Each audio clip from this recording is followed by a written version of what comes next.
Ang sariling kadugo ang pinakamalupit na magnanakaw ng tahanan. Habang nagpapakapagod si Mira sa Italia, nagpapakasasa ang tiyuhin niya sa perang padala niya. Baliw na ang matanda, sa bodega na siya. Ang walang awang sigaw ni Tomas habang tinutulak ang ina ni Mira. Ngunit ang isang anak na nasaktan ay hindi na muling yuyuko. Babawiin niya ang bawat ninakaw na dignidad kahit kaladkarin pa ang kadugo sa putikan. Hanggang saan aabot ang puot ng isang anak? Baliw ka na matanda. Huwag mo kaming sulsulan ng drama dahil hindi tatalab ang pag-iinarte mo rito. Sa labas ka nababagay kasama ng mga hayop dahil doon ay walang makakarinig sa mga hibi mo. Ang boses na yon ni Belinda ay tila isang matalim na balaraw na bumaon sa pandinig ni Mirasol habang nakatayo siya sa labas ng bintana ng kanilang kusina.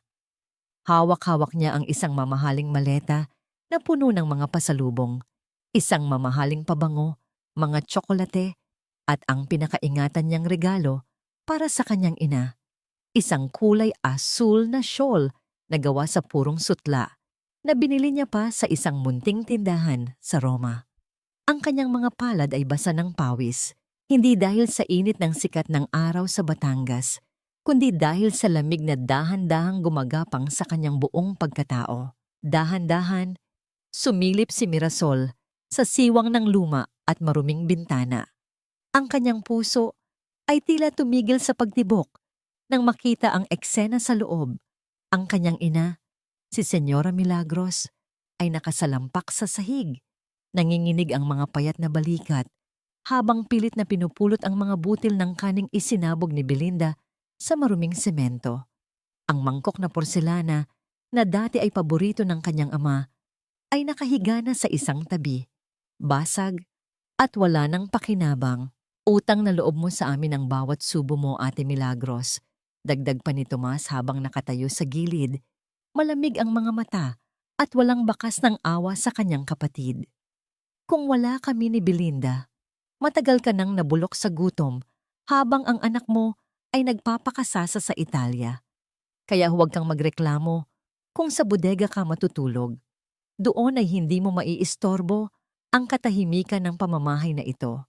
Sa bawat salitang binitiw ni Tomas, tila may kung anong bahagi sa loob ni Mirasol ang nagkakadurog-durog.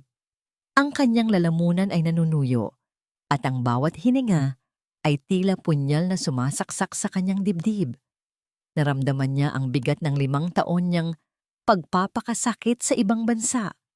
Ang mga gabing hindi siya natutulog, ang mga hapdi ng kamay sa paglalaba at paglilinis ng bahay ng mga dayuhan.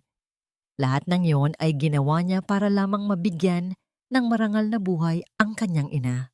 Ngunit ang bawat sentimong ipinadala niya ay tila naging laso na naginamit ng sarili niyang kadugo upang pahirapan ang babaeng pinakamamahal niya. Nanginig ang mga daliri ni Mirasol at ang hawakan ng kanyang maleta ay tila naging isang mabigat na kadena. Gusto niyang sumigaw, gusto niyang sugurin ang mag-asawa at bawiin ang dangal ng kanyang ina. Ngunit ang kanyang mga binti ay tila naging semento.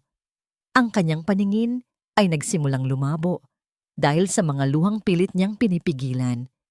Ang bawat butil ng kanin na pinupulot ng kanyang ina mula sa sahig ay tila mga hiyas ng kanyang pagkatao na isa-isang tinatapakan ni Tomas at Belinda.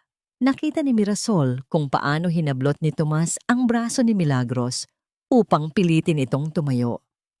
Ang kanyang ina ay hindi lumaban. Walang boses na lumabas sa mga tuyot nitong labi. Ang tanging maririnig lamang sa paligid ay ang mahinang pagkaladkad ng mga paa ng matanda patungo sa pinto ng likuran, patungo sa madilim at mabahong bodega na malayo sa liwanag ng tunay na tahanan. Nang makaalis ang mag-asawa patungo sa loob ng bahay, dahan-dahang lumapit si Mirasol sa pintuan ng bodega. Ang bawat hakbang niya sa tuyong damo ay tila isang panalangin ng paghingi ng tawad. Nang buksan niya ang pinto, ang amoy ng luma at amag ang sumalubong sa kanya.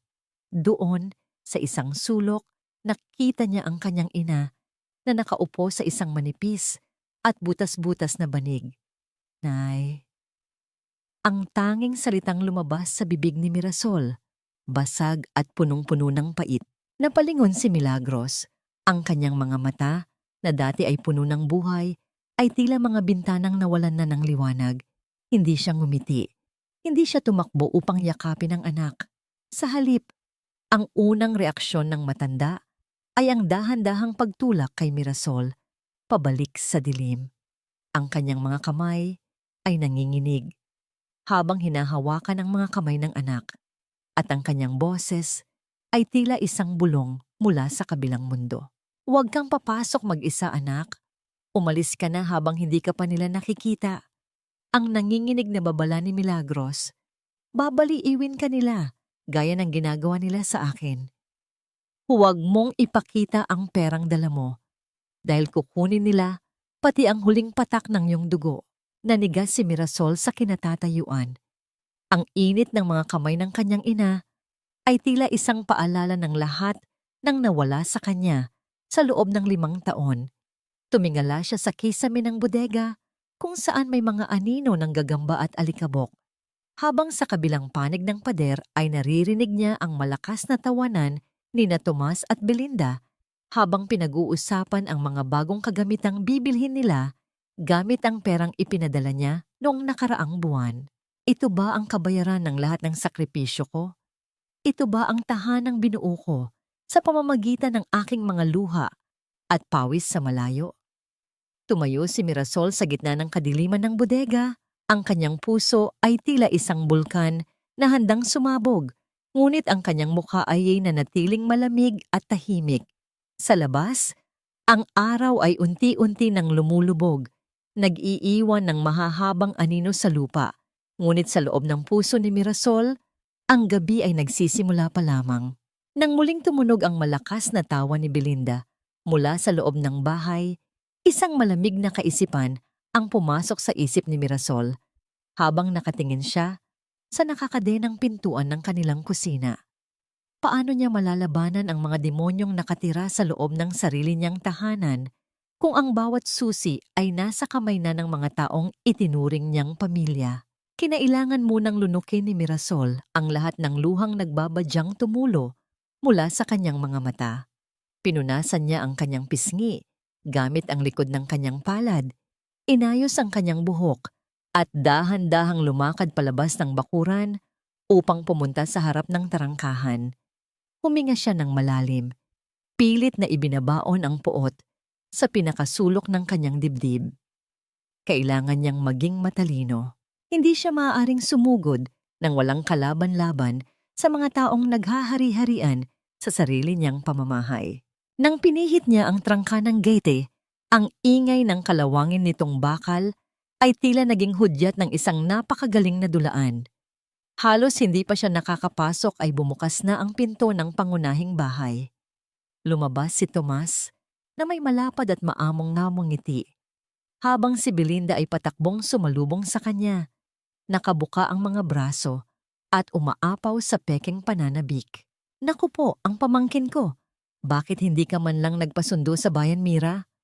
Pambungad ni Tomas habang mabilis na inabot ang maleta ni Mirasol. Umaaktong isang maalalahaning tiyuhin. Binalot ng mahigpit na yakap ni Belinda si Mirasol. Ang amoy ng matapang na pabango ng kanyang tiyahin ay tila lason na humahalili sa malinis na hangin ng probinsya. Diyos ko, Mira, ang ganda-ganda mo na. Umiba na ang kutis mo, halatang asensado na talaga tayo sa Italia. Malakas na wika ni Belinda habang hinahaplos ang mga braso ni Mirasol. Ngunit agad na nagbago ang ekspresyon ng babae.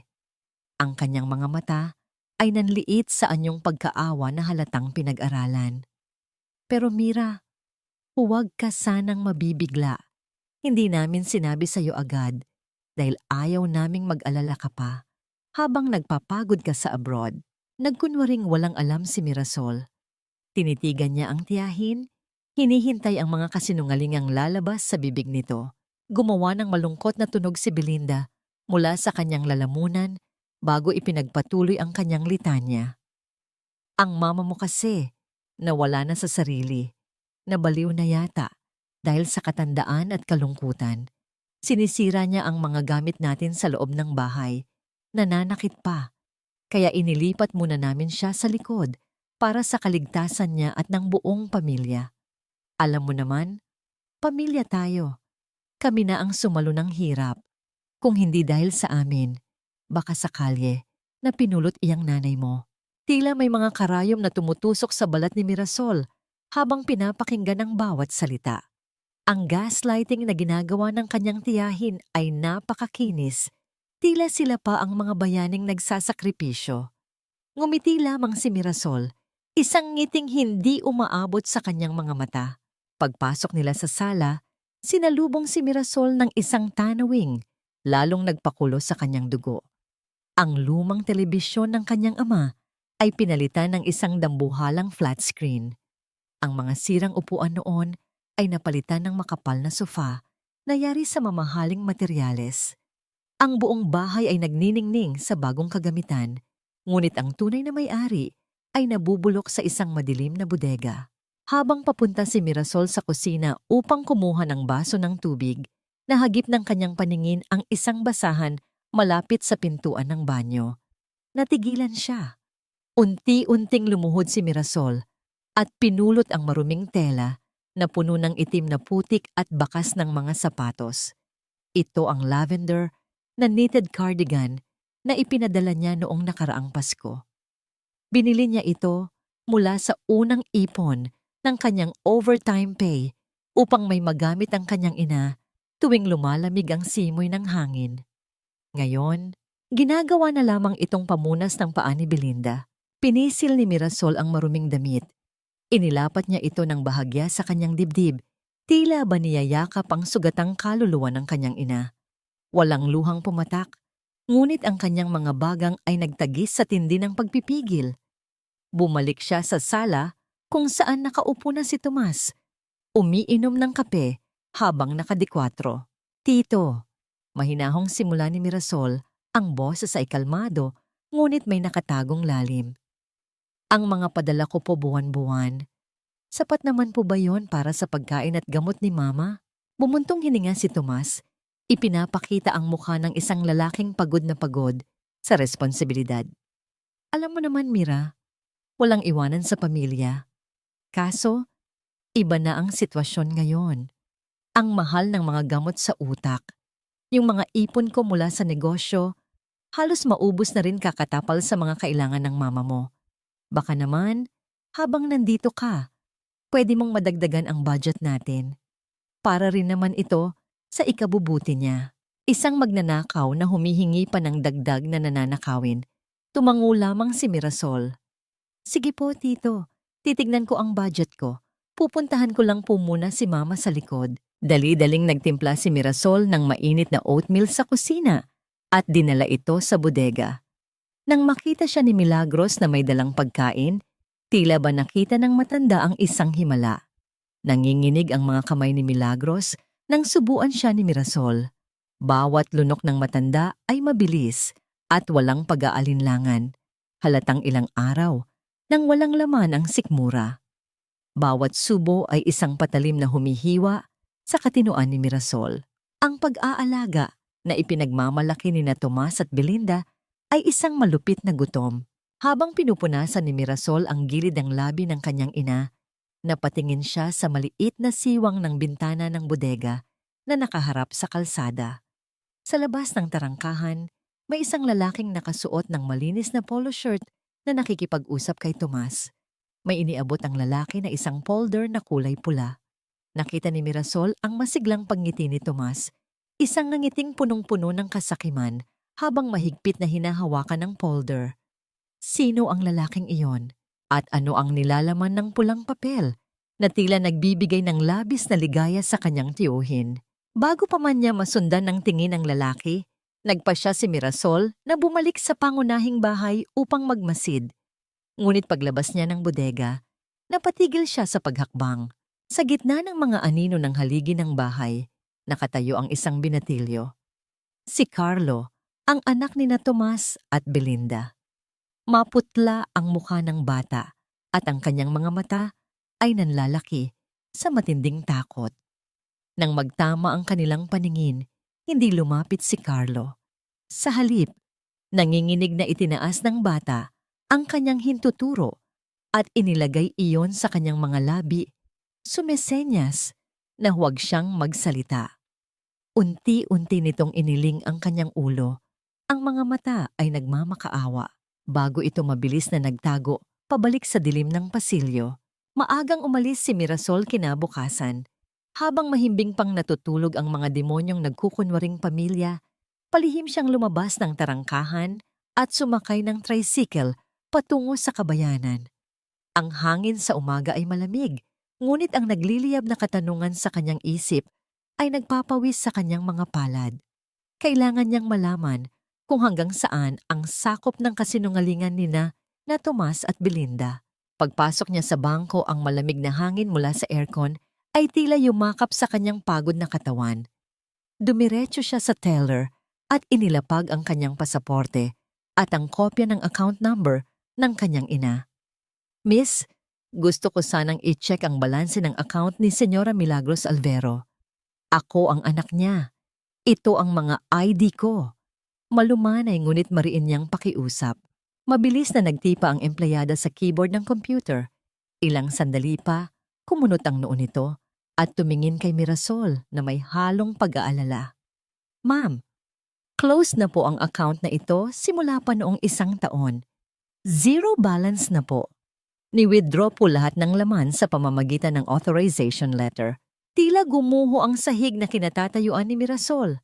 Ang libo-libong euro na pinagpuyatan niya, ang mga perang ipinadala niya, buwan-buwan na may kasamang dugo at luha, ay naging abo. Papaanong mangyayari iyon? Nagpadala pa ako nitong nakaraang buwan sa isa pang account na nakapangalan sa tiyuhin ko dahil sabi niya ay may problema ang bangko ni Mama. Humingi si Mirasol ng kopya ng mga withdrawal slips mula bago isara ang account. Nang ilapag ng empleyada ang mga manipis na papel sa kanyang harapan, halos huminto ang pag-ikot ng mundo ni Mirasol. Tinitigan niya ang pirma sa ibaba ng bawat papel. Hindi iyon ang kurba ng kamay ng kanyang ina. Ang pirma ni Milagros ay malambot at bilugan. Tanda ng isang gurong sanay, humawak ng tisa. Ngunit ang nasa papel ay magaspang, sa pilitan, at nanginginig ang mga dulo. Isang halatang panggagaya. Dahan-dahang idinampi ni Mirasol ang kanyang nanginginig na hintuturo sa asul na tinta ng huwad na pirma. Sa pagkakataong yon, tuluyan nang bumigay ang kanyang mga luha. Pumatak ito at nabasa ang salamin ng mesa. Hindi siya humagulgol, ngunit ang paninikip ng kanyang dibdib ay nagpapakita ng labis na pagdurusa. Sa bawat pagguhit ng pekeng pirma na yon, nakita niya sa kanyang isipan kung paano pinilit, tinakot at inabuso ang kanyang ina. Habang siya ay milya-milya ang layo, nagpapakatanga sa paniniwalang ligtas ang kanyang pamilya. Paglabas niya ng bangko, mabigat ang kanyang mga hakbang patungo sa botika na matagal na nilang binibilhan ng gamot. Lumapit siya sa matandang parmasyutika upang magtanong tungkol sa maintenance na gamot sa puso ng kanyang ina. Napakunot noo ang matandang babae. Naku Mira, matagal nang hindi bumibili ang Tito Tomas mo nung nireset ang gamot ng cardiologist. Ang kinukuha na lang niya rito ay yung pinakamurang generic na klase. Sabi niya kasi sa akin, bagsak na raw ang negosyo nila, kaya wala na kayong pambili ng mahal. Pinayuhan ko siyang ibalik sa dati dahil baka hindi kayanin ng puso ng mama mo, pero hindi na siya nakinig. Bumigat ang paghinga ni Mirasol. Ipinagpalit ni Tomas ang buhay at kaligtasan ng kanyang ina para makatipid at maibulsa ang perang ipinapadala niya. Ngunit isang malaking katanungan ang umusbong sa kanyang isipan. Kung milyon-milyon ang ninakaw ni Tomas sa loob ng 2 taon at pinapakain lang nila ng tira-tira ang kanyang ina, saan napunta ang lahat ng pera? Ang hardware store ni Tomas ay halos wala ng laman at balita niya ay matagal nang hindi kumikita. Sino ang pinapakain ng tiyuhin niya ng ganoong kalaking halaga? Upang pakalmahin ang nag-iinit na isip, naupo si Mirasol sa isang maliit na kapihan sa sulok ng kalsada. Tinitigan niya ang mainit na kape sa kanyang baso hanggang sa lumamig ito. Ang mga luha ay natuyo-uyo na sa kanyang mga pisngi. Napagtanto niya na ang awa sa sarili at pag-iyak ay hindi makakapagligtas kay Milagros. Ang kinakalaban niya ay hindi simpleng kamag-anak. Sila ay mga halimaw na nagtatago sa anino ng salitang pamilya. Hindi sapat ang galit, hindi sapat ang sumbat. Kailangan niya ng patunay. Kailangan niyang gamitin ang batas bilang patalim upang gilitan ang kasakiman ni na Tomas at Belinda. Bandang tanghali, nang magpasya siyang umuwi. Ang bawat hakbang niya ngayon ay may dalang bigat ng determinasyon. Ngunit bago pa man siya makapasok sa kanilang tarangkahan, napatigil siya sa gilid ng mataas na pader na bato. Mula sa loob ng bakuran, narinig niya ang nagtatawa ng boses ng kanyang tiyuhin at ng lalaking nakita niya kahapon.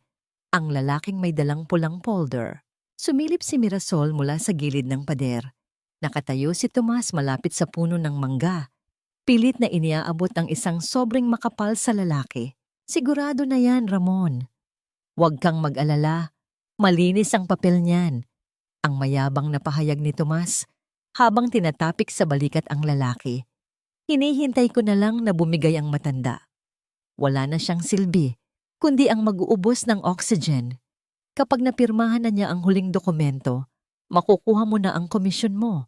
Konting panahon na lang, atin na ang lupang ito. Napahawak si Mirasol sa magaspang na pader upang hindi matumba. Hindi lang pera ang ninanakaw nila. Ang tahanan na ipinundar ng kanyang yumaong ama, ang natitirang alaala ng kanilang pamilya, ay ibinebenta na pala sa mga estranghero. Ang hangin sa paligid ay tila nag-iba ng temperatura. Nagdadala ng isang nakakakilabot na pangitain. Sa isip ni Mirasol, ang mga salitang binitawan ni Tomas ay tila isang sumpa na patuloy na umaalingaw-ngaw sa kanyang pandinig. Konting panahon na lang, atin na ang lupang ito. Ang mga salitang narinig ni Mirasol ay tila nanatiling nakaukit sa kanyang isipan.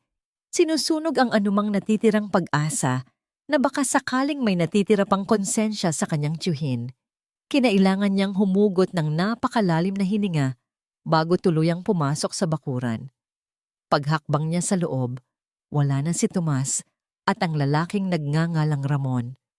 Tanging ang mainit na sikat ng araw at ang katahimikan ng malaking bahay ang sumalubong sa kanya.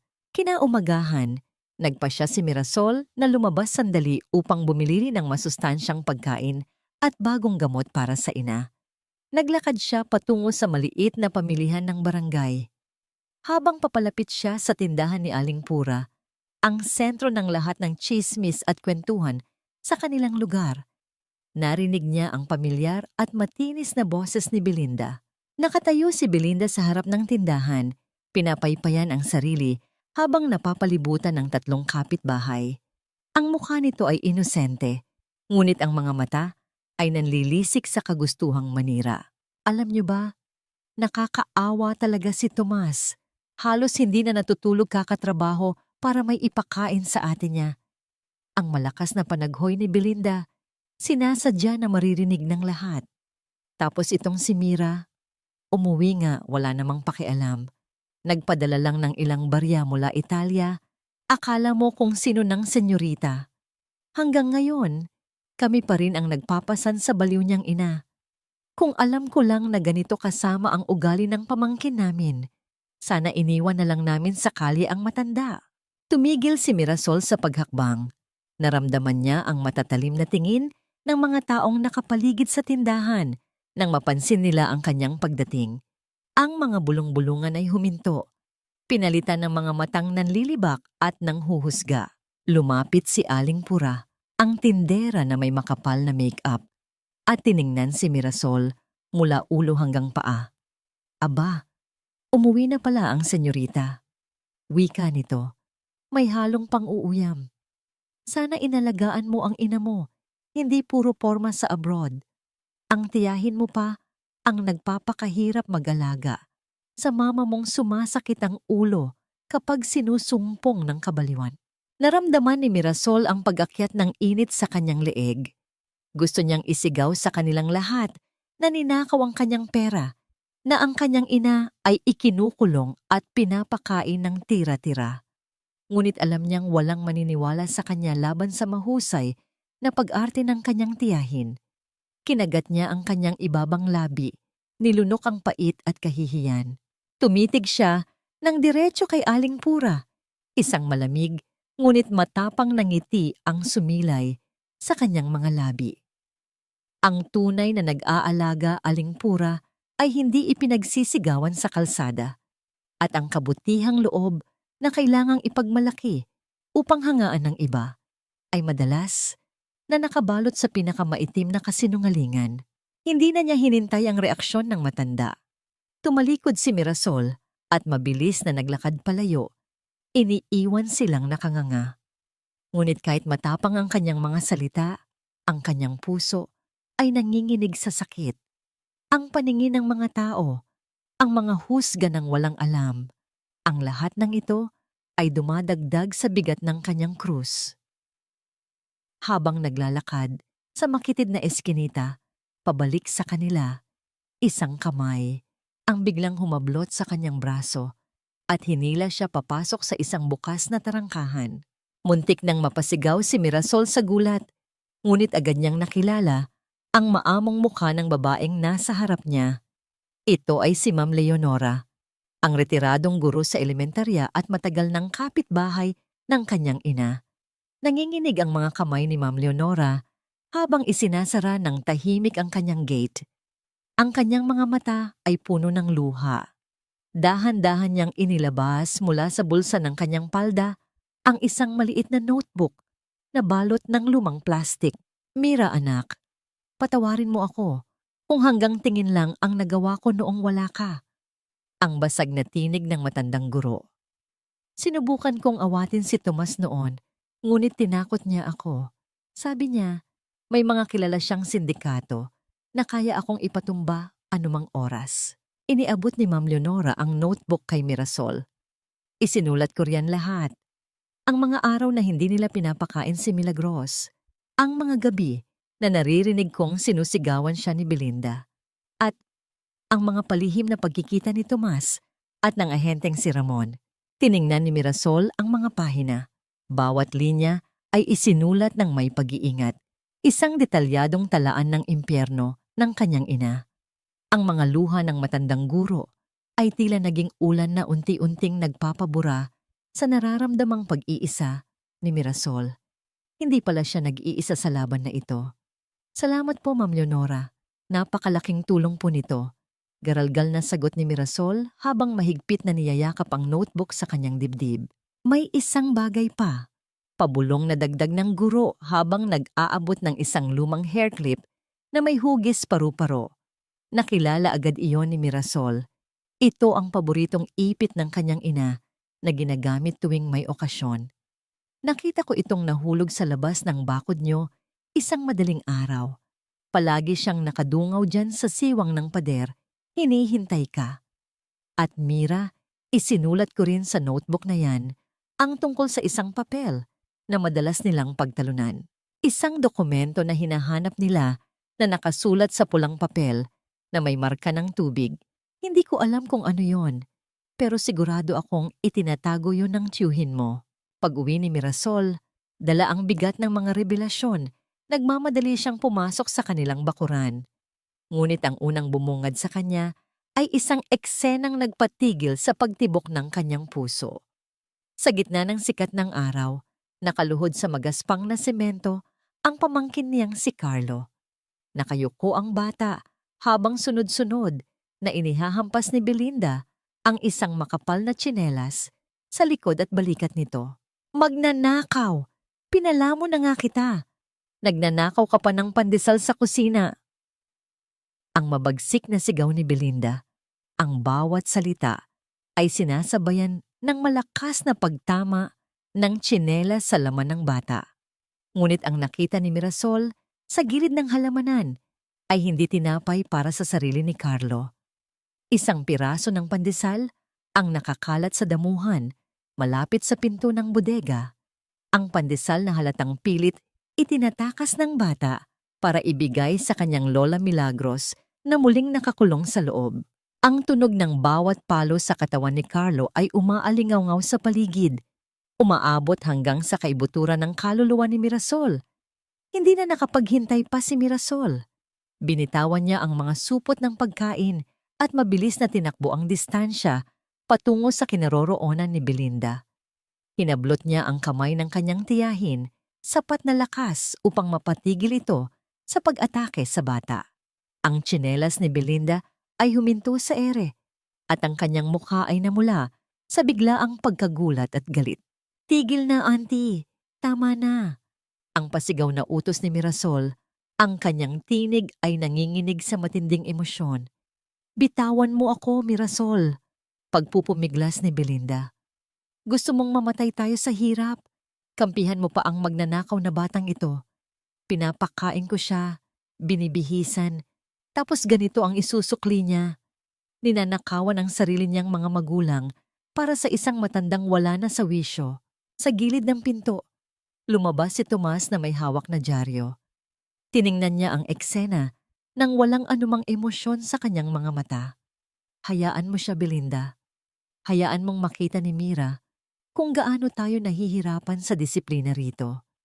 Mira, tandaan mo, pansamantala ka lang dito. Huwag kang makialam sa kung paano namin palalakihin ang anak namin." Hinarap ni Mirasol si Tomas. Ang kanyang mga mata ay nanlilisik. "Anak niyo siya, tito, pero tao rin siya. At ang pagnanakaw na sinasabi niyo ay pagpapakita lamang ng malasakit na hindi niyo kayang ibigay sa sarili niyo ring kadugo." Huminga ng malalim si Mirasol at hinila si Carlo patungo sa likod ng bahay. Ang bata ay hindi nagsasalita. Nakayuko lamang ito habang ang bawat hikbi ay pilit na pinipigilan. Nang sumapit ang hating gabi, dahan-dahang lumabas si Mirasol sa kanyang silid. Pumunta siya sa may banyong malapit sa bumbahan ng tubig sa labas, kung saan nakita niya si Carlo na nakaupo sa isang maliit na bangko, pilit na dinadampian ng malamig na tubig ang kanyang mga pasang nagkukulay ube na sa dilim. Dahan-dahang lumapit si Mirasol, dala ang isang maliit na lalagyan ng gamot. Hindi siya nagsalita. Sa halip ay naupo siya sa tabi ng bata at kinuha ang basang tela mula sa kamay nito.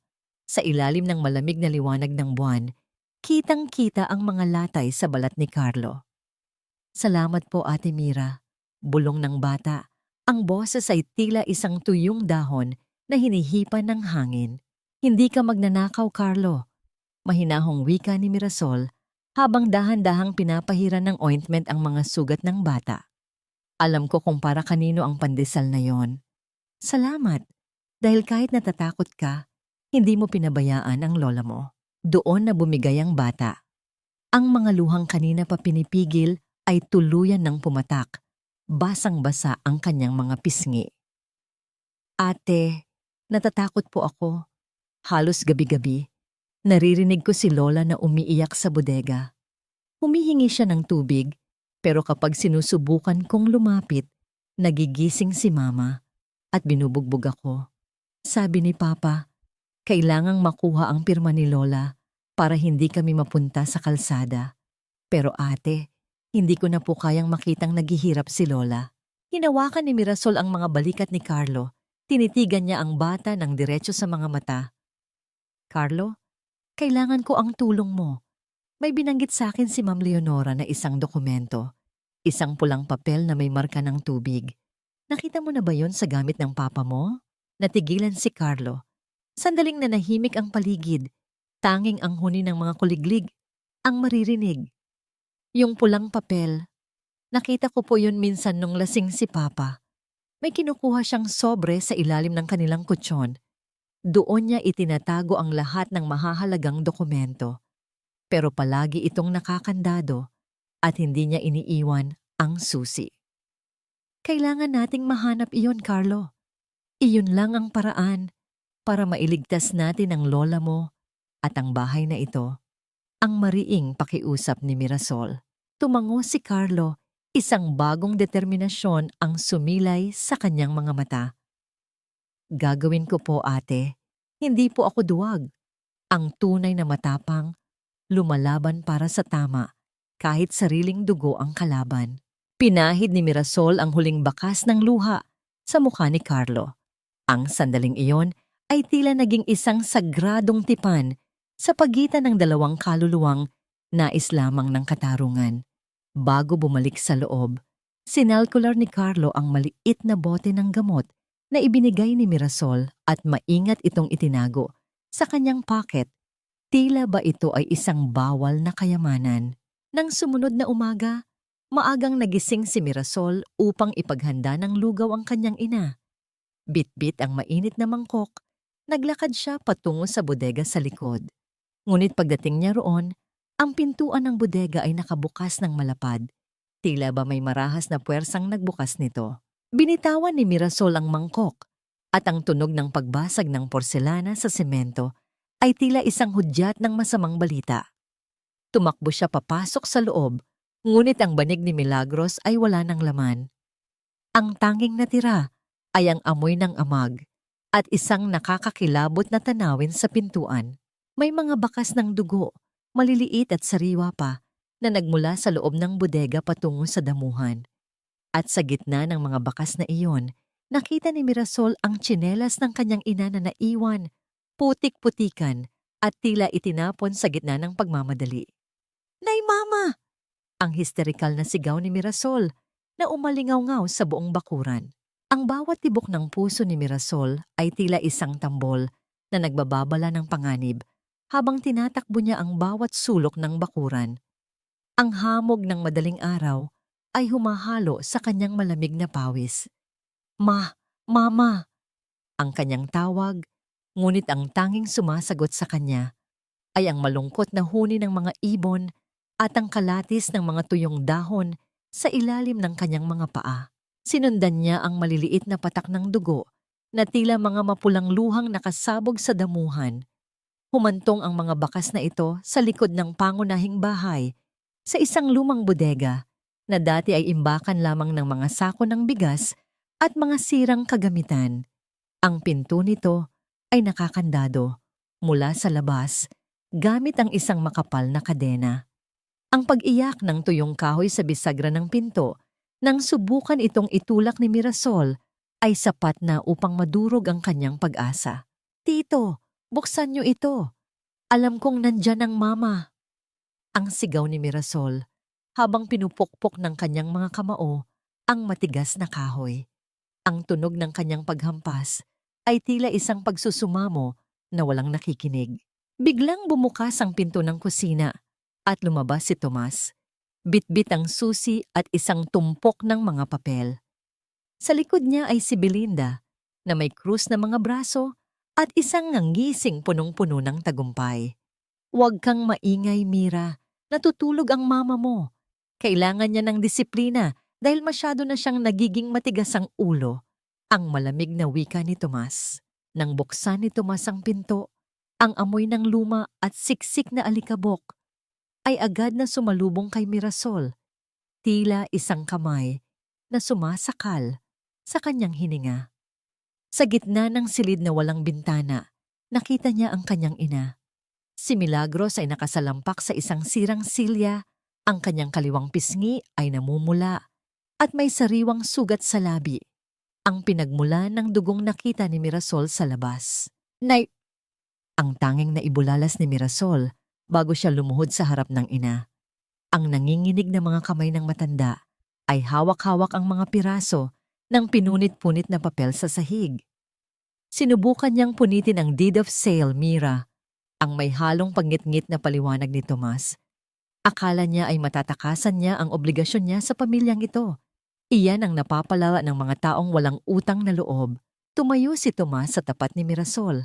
Ang kanyang anino ay tila isang higanting lalamon sa dalawang babae. "Makinig ka, Mira. Ilalabas ko lang siya rito kung pipirma siya ng maayos.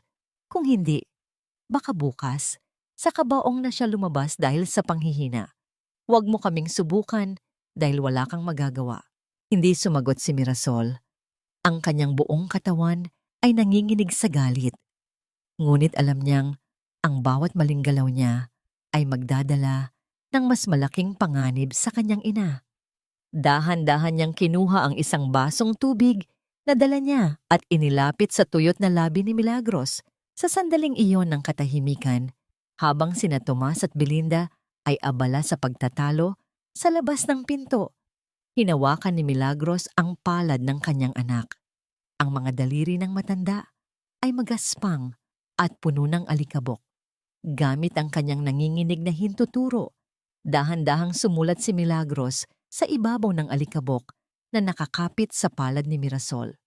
L o K-O.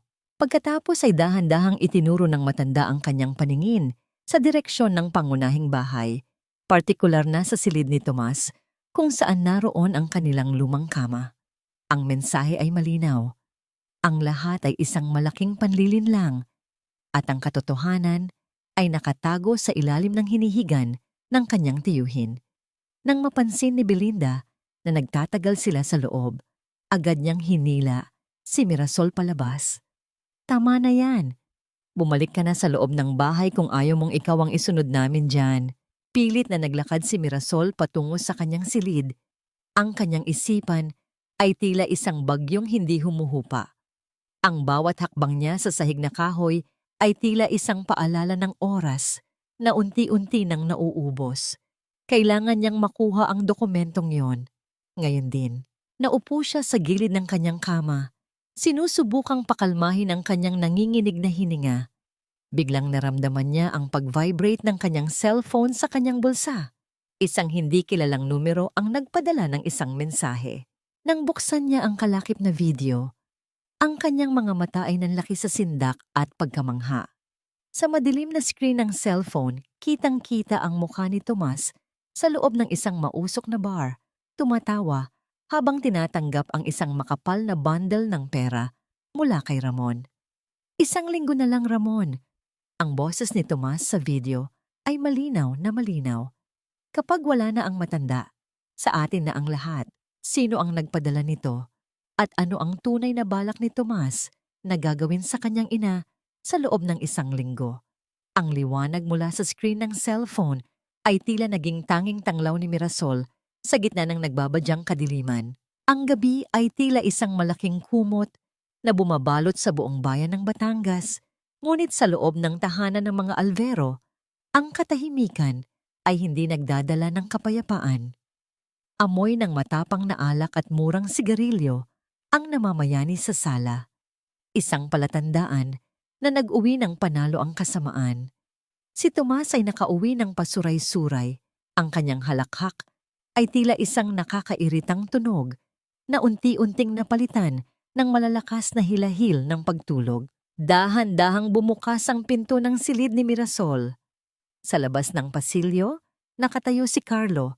Ang kanyang mukha ay halos hindi makita sa dilim, ngunit ang nanginginig niyang mga kamay ay sapat na upang malaman ni Mirasol na narito na ang kanilang pagkakataon. Walang salitang namutawi sa kanilang mga labi. Sapat na ang isang tango upang simulan ang kanilang mapanganib na misyon. Lasing na lasing si Papa, ate. Pabulong na wika ni Carlo. Ang kanyang boses ay tila isang hininga lamang na dumaan sa hangin. Ngayon na, ang oras. Maingat ang bawat hakbang nila sa sahig na kahoy. Ang bawat pag-iyak ng tuyong tabla sa ilalim ng kanilang mga paa ay tila isang malakas na sigaw sa kanilang pandinig. Ngunit ang determinasyon sa puso ni Mirasol ay mas malakas kaysa sa anumang takot. Narating nila ang pinto ng silid ni na Tomas at Belinda. Doon, ang tunog ng mabigat na paghinga at hilik ni Tomas ay nagsilbing musika ng kanilang pansamantalang kaligtasan. Pumasok si Carlo sa loob habang si Mirasol ay nanatili sa pintuan upang magsilbing bantay. Pinanood ni Mirasol ang kanyang pamangkin habang dahan-dahang lumuluhod sa gilid ng kama. Ang bawat galaw ni Carlo ay puno ng pag-iingat. Tila ba hawak niya ang isang buhay na maaaring mawala sa isang maling kumpas. Inabot ng bata ang ilalim ng makapal at amoy-amag na kutsyon ng kanyang ama. Sa ilalim ng madilim na silid, narinig ni Mirasol ang marahang kalatis ng plastik. Paglabas ng kamay ni Carlo, hawak na niya ang isang transparent na envelope. Sa loob nito, ang isang matingkad na pulang papel na may marka ng tubig ay nagniningning sa gitna ng kadiliman. Ang orihinal na titulo ng lupa at bahay na pilit ninanakaw ni na Tomas. Kasama nito ang mga x-ray ng pirma ni Milagros at ang mga dokumentong handa na para sa pirma ni Ramon. Ngunit sa gitna ng kanilang tagumpay, biglang nagbago ang posisyon ng pagkakahiga ni Belinda. Ang tunog ng magaspang na banig at ang pagkalabit ng kumot ay naging hudyat ng panganib. Dahan-dahang nagmulat ng mata ang tiyahin ni Mirasol. Ang kanyang kamay ay nagsimulang kumapa sa ibabaw ng mesa sa gilid ng kama upang hanapin ang switch ng ilaw. Nanigas si Carlo sa ilalim ng kama. Ang kanyang hininga ay pinigil hanggang sa maging asul ang kanyang mga labi. Sa pintuan, mabilis na nag-isip si Mirasol. Kinuha niya ang isang basong may tubig na iniwan sa pasilyo at dahan-dahan itong ibinuhos sa sahig, sapat na lakas upang lumikha ng tunog ng pagtulo. "Sino yan?" ang paos na tanong ni Belinda. Ang boses ay puno ng antok at hinala. "Ako ito, auntie." Mabilis na sagot ni Mirasol, pilit na pinapakalma ang kanyang tinig. "Pasensya na po. Natapon ang tubig na iinumin ko. Lilinisin ko lang po." Narinig ni Mirasol ang muling paghiga ni Belinda at ang malalim na buntong hininga nito bago tuluyang bumalik sa pagtulog. Sa pagkakataong yon, mabilis na lumabas si Carlo mula sa ilalim ng kama, dala ang mahalagang sobre.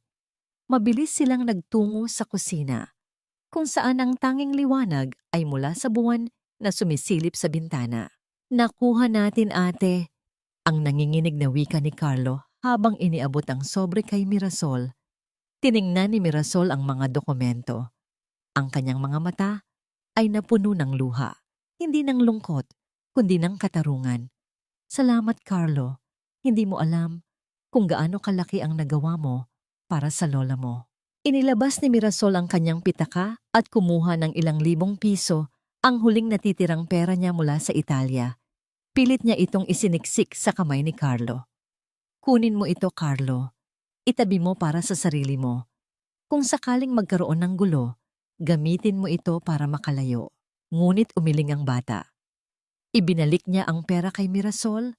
Ang kanyang mga mata ay nagniningning sa isang uri ng dangal na hindi kayang bilhin ng salapi. "Hindi ko po kailangan ng barya, ate. Hindi ko po ginagawa ito para sa pera. Ginagawa ko ito dahil gusto ko pong muling makitang ngumingiti si Lola. At dahil gusto ko pong maging isang mabuting tao, hindi tulad ng mga magulang ko." Nagyakap ang dalawa sa gitna ng kusina. Isang sandali ng paghilom sa gitna ng isang gumuguhong tahanan. Itinago ni Mirasol ang sobre sa loob ng kanyang damit. Malapit sa kanyang puso, tila ba ito ay isang bahagi ng kanyang sariling kaluluwa. Ngunit ang kapayapaan ay panandalian lamang. Nang sumikat ang unang liwanag ng araw, ang tahimik na umaga ay biglang nabulabog ng isang matinis na sigaw mula sa loob ng bahay. Si Belinda ay nagtatatakbo sa sala. Ang kanyang buhok ay gulo-gulo at ang kanyang mukha ay punong-puno ng galit. "Magnanakaw! Magnanakaw!" ang hiyaw ni Belinda na umabot hanggang sa kalsada. "Tomas! Gisising! Ang anak mong walang hiya. Kinuha ang mga gamit natin. Nawawala si Carlo. Nasaan ang hayop na batang yan?" Tumayo si Mirasol sa gitna ng sala. Pilit na pinapakalma ang kanyang sarili, habang ang kanyang puso ay tila gustong kumawala sa kanyang dibdib.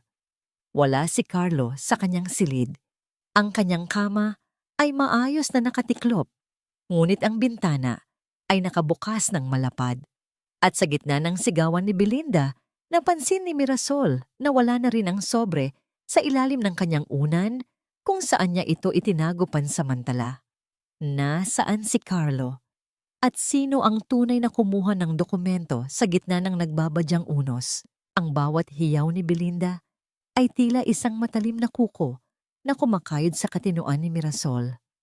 "Magnanakaw! Ang sarili naming anak, tinuruan mong maging ahas."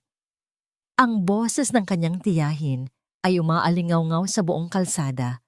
sapat na upang maglabasan ng mga kapitbahay at makiusisa sa kaguluhang nangyayari sa loob ng bakuran ng mga alvero. Naramdaman ni Mirasol ang panlalambot ng kanyang mga tuhod. Ang pagkawala ni Carlo at ng mga dokumento ay tila isang malupit na biro ng tadhana. Hindi siya nagsalita. Sa halip ay mabilis siyang lumabas ng gate upang hanapin ang bata. Sa kanyang isip, tanging ang kaligtasan ni Carlo at ang pulang polder ang nagbibigay ng lakas sa kanyang mga binti. Habang naglalakad siya sa gitna ng eskinita, nakita niya ang isang kumpol ng mga tao sa tapat ng tindahan ni Aling Pura. Doon, muling naririnig ang matinis na boses ni Belinda na kasalukuyang umiiyak. Isang pekeng pagluha na sadyang idinisenyo upang makuha ang simpatya ng madla. Tingnan niyo ang ginawa ni Mira. Ang humihikbing sumbat ni Belinda habang nakahawak sa kanyang dibdib. Binigyan namin siya ng matitirhan, inalagaan namin ang baliw niyang ina, pero heto ang isusukli niya. Ginamit niya ang anak ko para pagnakawan kami. Ngayon, pati si Carlo ay nawawala dahil sa kamandag ng babaeng yan. Tumigil ang mundo ni Mirasol nang mapagtanto niyang ang lahat ng mata ay nakatingin sa kanya nang may halong puot. Ang bulong-bulungan ng mga kapitbahay ay tila isang malakas na ugong ng mga bubuyog. Aba, lason pala sa pamilya ang babaeng yan, ang mariing wika ni Aling Pura habang nakapamaywang. Sana sa Italia ka na lang nabulok, Mira. Huwag mong dalhin ang kamalasang yan dito sa aming barangay. Huminga ng malalim si Mirasol. Ang takot na kanina ay namamayani sa kanya ay unti-unting napalitan ng isang malamig at matalim na determinasyon. Hindi na siya ang Mirasol na laging nananahimik. Hindi na siya ang Mirasol na dadaanin sa utang na loob ang lahat. Naglakad siya ng diretso patungo kay Aling Pura at Belinda. Ang kanyang mga hakbang ay may tunog ng katigasan sa tuyong lupa. Inilabas niya mula sa kanyang bulsa ang isang piraso ng papel, ang reseta ng gamot na nakuha niya mula sa botika. Basahin niyo ito, Aling Pura.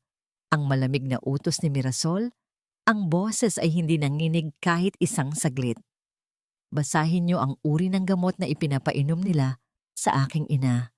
Gamot na pang-aso ang katumbas ng ibinibigay nila dahil masyadong mahal para sa kanila ang buhay ng aking nanay. Ito ba ang pamilyang sinasabi niyo? Ito ba ang pag-aaruga na ipinagmamalaki niyo? Natahimik ang paligid. Ang tunog ng hangin na dumadaan sa mga puno ng saging ang tanging maririnig. Tinitigan ni Mirasol si Belinda ng diretso sa mga mata. Ninanakawan niyo ang aking ina ng kanyang katinuan, ng kanyang pagkain, at ngayon, pati ng kanyang tahanan. Ang anak niyo ay hindi magnanakaw. Si Carlo, ang tanging taong may natitirang puso sa pamamahay na ito. Ang mukha ni Belinda ay namutla. Ang kanyang mga labi ay nanginig, ngunit walang salitang lumabas. Ang mga kapitbahay ay nagsimulang magkatinginan. Ang duda ay unti-unting lumalamon sa kanilang mga dating paniniwala. Sa gitna ng katahimikan, naramdaman ni Mirasol ang isang kamay na humahawak sa kanyang balikat. Si Ma'am Leonora. Ang matandang guro ay tumingin kay Mirasol at marahang tumango. Nasa bahay ko si Carlo, Mira. Ligtas siya roon. Dinala niya sa akin ang mga dokumento dahil alam niyang susubukan itong bawiin ng kanyang ama. Isang malaking tinik ang tila nabunot sa puso ni Mirasol. Ang kislap ng pag-asa ay muling nagliwanag sa kanyang paningin. Salamat po, Ma'am Leonora. Ang bulong niya. Tara na, anak. Wika ng guro. Kailangan nating pumunta sa barangay. Hindi na ito pwedeng palipasin. Habang naglalakad si Mirasol patungo sa opisina ng barangay, kasama si Ma'am Leonora, naramdaman niya ang muling pag-vibrate ng kanyang cellphone. Sa pagkakataong ito, ang pangalan ni Tomas ang nakasulat sa screen. Nang sagutin niya ito, ang boses ng kanyang tiyuhin ay tila nanggagaling sa kailaliman ng lupa. Mababa, mapanganib, at puno ng lason. Mirasol, akala mo ba ay nanalo ka na? Ang nakakapanghilakbot na boses ni Tomas. Umuwi ka ngayon din. mag-isa. Kung ayaw mong malaman kung gaano kabilis tumigil ang puso ng isang matandang may sakit, may nangyari sa mama mo at ikaw lang ang makakapagligtas sa kanya. Kung pipirma ka, ang dugo ni Mirasol ay tila naging yelo. Ang hawak niyang notebook ay muntik nang mahulog sa lupa. Tumingin siya sa malayo, sa direksyon ng kanilang bahay, kung saan ang usok mula sa kusina ay tila isang itim na aninong umaakyat sa langit. Anong ginawa mo sa kanya, Tomas? Ang sigaw ni Mirasol, ngunit ang kabilang linya ay naputol na. Nag-iiwan lamang ng tunog ng katahimikan na tila isang huling babala. Ang bawat hakbang ni Mirasol ay tila isang pakikipagkarera sa kamatayan. Ang kanyang hininga ay gumaralgal, humahalo sa alikabok ng kalsada, habang tinatakbo niya ang distansya patungo sa kanilang tahanan. Sa likuran niya, mabilis ang lakad ng dalawang lalaking nakasuot ng simpleng kamiseta, mga tauhan ng barangay na handang tumulong, ngunit ang takot sa puso ni Mirasol ay mas mabilis pa sa anumang tulong na maaari nilang ibigay. Ang tunog ng kanyang mga paa sa tuyong graba ay tila mabilis na tibok ng isang relong, malapit ng huminto. Nang marating niya ang tarangkahan, ang tanawing bumungad sa kanya ay sapat na upang magliyab ang kanyang buong pagkatao. Ang gate ay nakabukas ng malapad at sa gitna ng bakuran, pilit na kinakaladkad ni Tomas ang nanghihinang katawan ni Milagros patungo sa isang naghihintay na tricycle. Ang suot na duster ng matanda ay punit na sa balikat at ang kanyang mga paa ay nagsusumamo sa lupa. Lumilikha ng mga bakas ng pagtutol sa gitna ng kawalan ng lakas. "Tigil! Tomas, tigil!" Ang naghihisteryang sigaw ni Mirasol habang ibinibato niya ang kanyang sarili sa pagitan ng tricycle at ng kanyang ina. Bitawan mo siya. Wala kang karapatang ilabas siya sa sarili niyang bahay. Humarap si Tomas. Ang kanyang mukha ay pulang-pula sa galit at desperasyon. Ang kanyang mga mata ay nanlilisik, tila isang hayop na nasukol sa sulok. "Umalis ka sa daan, Mirasol. Wala ka nang magagawa. Pinirmahan na ng mama mo ang mga papel. Hindi na siya ligtas dito dahil nawawala na siya sa sarili. Dinadala namin siya sa isang pasilidad kung saan siya nararapat." Agad na sumulpot si Belinda mula sa loob ng bahay, mabilis na nag-aakto sa harap ng mga kapitbahay na nagsisimula nang mag-usisa sa labas ng bakod. Ang kanyang boses ay puno ng pekeng pag-aalala. Ang kanyang mga kamay ay nakahawak sa kanyang pisngi. "Tulong! Maawa kayo! Ang ate Milagros ko, sinusubukan na namang sakta ng sarili niya. Nakita niyo ba ang mga sugat niya? Kami na nga itong nagmamalasakit. Nadalhin siya sa ospital. Heto pa ang isusukli ni Mirasol sa amin." Ang bawat salita ni Belinda ay tila laso na ibinubudbod sa sugat ng katotohanan. Ngunit sa gitna ng kaguluhan, isang himala ang nangyari. Ang nanghihinang si Milagros ay dahan-dahang tumayo ng tuwid. Ang kanyang mga kamay na kanina ay nanginginig sa takot ay biglang humigpit. Sa isang mabilis na kumpas, narinig ang tunog ng palad na tumama sa pisngi ni Belinda. Isang malakas na sampal na nagpatahimik sa buong paligid. Napatigil ang lahat. Ang tanging maririnig ay ang mabigat na paghinga ni Milagros at ang mahinang huni ng hangin sa mga dahon ng mangga. Ang matanda, na sa loob ng maraming buwan ay nanatiling tahimik at sunod-sunuran, ay tumingin ng diretso sa mga mata ni Belinda. "Hindi ako baliw." Ang boses ni Milagros ay hindi napabulong. Ito ay malinaw, rito, at punong-puno ng dignidad. "Hindi ako baliw gaya ng ipinapakalat niyo. Kayo! Kayo ang mga magnanakaw. Kayo ang kumuha ng pera ng anak ko. Kayo ang nagnanakaw ng tahanang ito." Ang mga kapitbahay ay nagbulungan. Ang mga mukha ni na Tomas at Belinda ay tila naging abo sa tindi ng hiya at gulat. Hindi nila inaasahan ang biglaang pagbabalik ng lakas ng matanda. Tumingin si Mirasol sa kanyang ina. Ang mga luha ng paghanga at pagmamahal ay malayang umagos sa kanyang mga pisngi. Marahang tumango si Mirasol sa dalawang lalaking kasama niya. Mga sir, ngayon na po. Ang mahinahong utos ni Mirasol. Ang dalawang lalaki ay naglabas ng kanilang mga badge at mabilis na humarang sa harap ni Tomas. Barangay Police kami. May report kami ng illegal detention at abuse of the elderly. Huwag na kayong magtangkang lumaban, Mr. Alvero. Nanigas si Tomas. Ang kanyang mga kamay ay nanginginig habang pilit na itinatago ang mga papel sa kanyang likuran. Ngunit ang katarungan ay tila ayaw nang magpaawat. Sa sandaling iyon, ang katahimikan ng kalsada ay muling nabulabog ng tunog ng gulong ng isang mamahaling sasakyan na pumarada sa tapat ng kanilang gate. Bumaba ang ahenteng si Ramon, kasama ang dalawang lalaking naka-Amerikana, ang mga mamimili ng lupa. Tomas, nasaan na ang mga papeles? Ang masiglang tanong ni Ramon habang papasok sa bakuran. Handa na ang buyer. Pipirma na tayo ngayon din para matapos na ang usapan. Napatigil si Ramon nang mapansin niya ang mga pulis at ang galit na mukha ni Mirasol. Ang nangiti sa kanyang labi ay unti-unting naglaho, napalitan ng isang malalim na kaba. Ang lahat ay narito na. Ang biktima, ang mga kriminal, ang mga saksi, at ang katotohanang matagal nang itinago sa dilim. Ang bakuran ng mga Alvero ay tila naging isang bukas na korte sa ilalim ng matinding sikat ng araw. Ang bawat sulok ay puno ng mga taong nagnanais na masaksihan ang katotohanan. Mga kapitbahay na dati ay nagbubulungan, ang mga pulis barangay na alerto ang mga mata, at ang mga mamimili ng lupa na ngayon ay puno ng pagdududa. Ang tunog ng mga yabag ng sapatos sa semento at ang mahinang bulong ng mga tao ay tila isang malungkot na simponya ng isang pamilyang nagkakadurog-durog. Tumayo si Mirasol sa gitna ng tarangkahan, ang kanyang mga kamay ay nakakuyom habang hinaharangan ang daan ni Ramon. Walang bentahang mangyayari rito ngayon at kahit kailan. Ang dinalas na wika ni Mirasol, ang boses ay matatag at puno ng awtoridad. Pekeng dokumento ang hawak nyo at ang taong kausap nyo ay walang karapatang ibenta ang hindi sa kanya.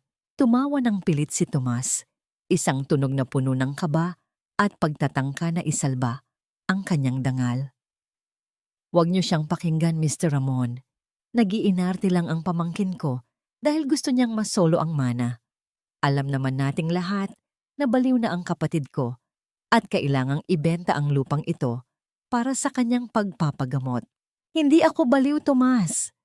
Ang muling sigaw ni Milagros. Sa tulong ni Ma'am Leonora, dahan-dahang naupo ang matanda sa isang silya sa gitna ng garahe. Ang kanyang mukha, kahit puno ng pagod, ay nagniningning sa katapangan.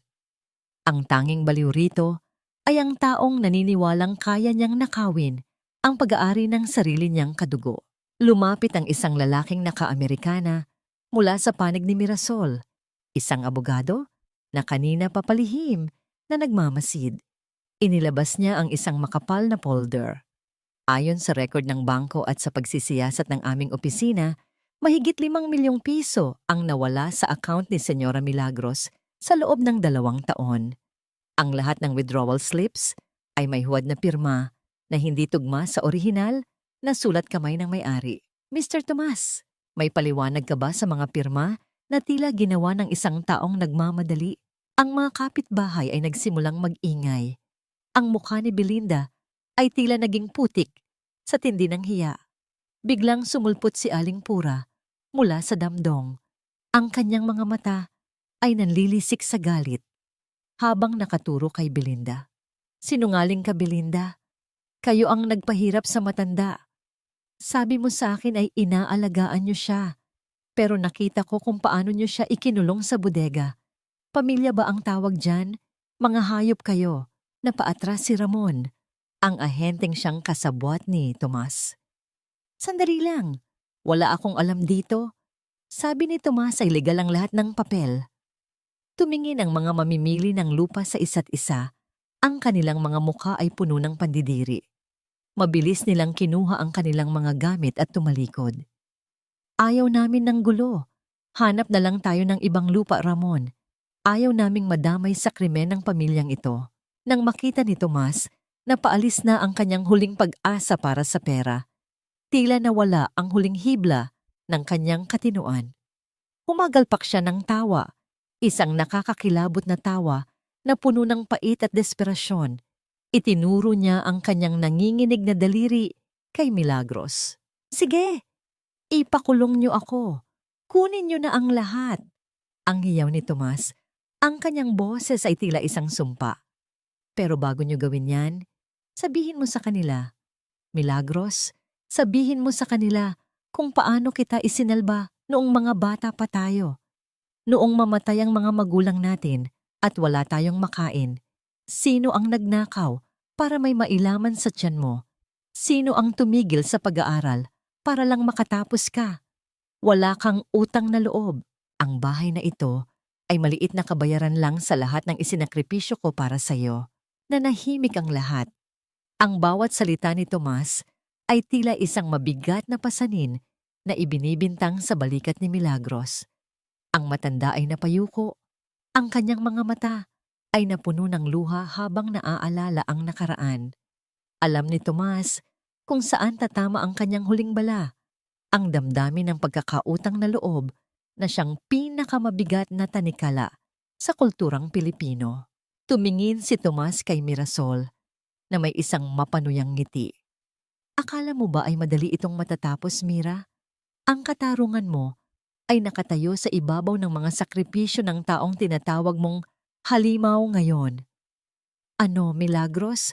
Sabihin mo sa kanila ang totoo." Ang hangin sa bakuran ay tila naging siksik at mahirap hingahan. Ang katanungang iniwan ni Tomas ay tila isang malalim na hukay na naghihintay na lamunin ang lahat ng kanilang nasimulan. Ang utang na loob ay hindi nababayaran ng pera, Milagros. Ang bawat patak ng pawis ko noong bata pa tayo, ang bawat gabing hindi ako kumain, para lang may maisubo ka, iyon ang pundasyon ng bahay na ito.